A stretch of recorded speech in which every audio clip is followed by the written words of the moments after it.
concept of what unbiased news is supposed to be. And unfortunately, most of the networks have also gone by the wayside in terms of impartiality. You really have to watch multiple news sources, find the commonalities, and that's where the truth lies. I agree, but something, I kind of miss having the ability to have a neutral source. I think there's one station, doesn't make a difference, very small.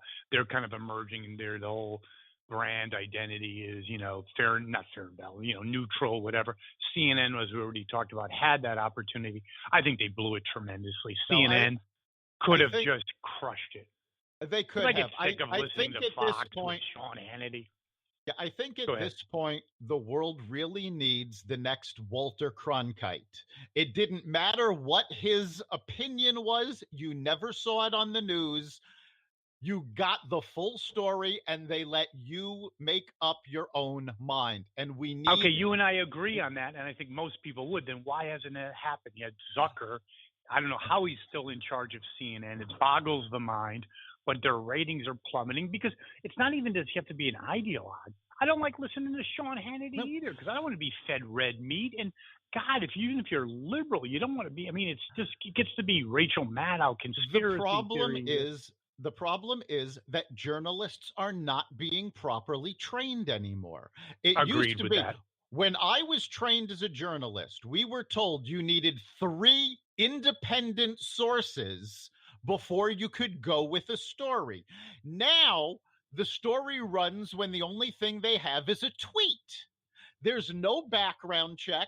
There's no real investigation anymore. They're after, well, we'll get it out first, and then later on we'll correct it if we have to. Because they're playing to their supposed audience, and in their minds there's no downside because no one's going to call them on it. Exactly. Well, that concludes another edition of Carnivore Bites. We'll be back next week, Dr. Lopkin, and see what goes on. And don't forget, coming up in February, Carnivore brings its radio show online live Fridays at 4, where you'll be able to call in and participate in the conversation. This is going to be truly exciting. Absolutely. Truly exciting. Take care. You've been listening to Carnivore Bites, part of the Exvadio Podcast Network.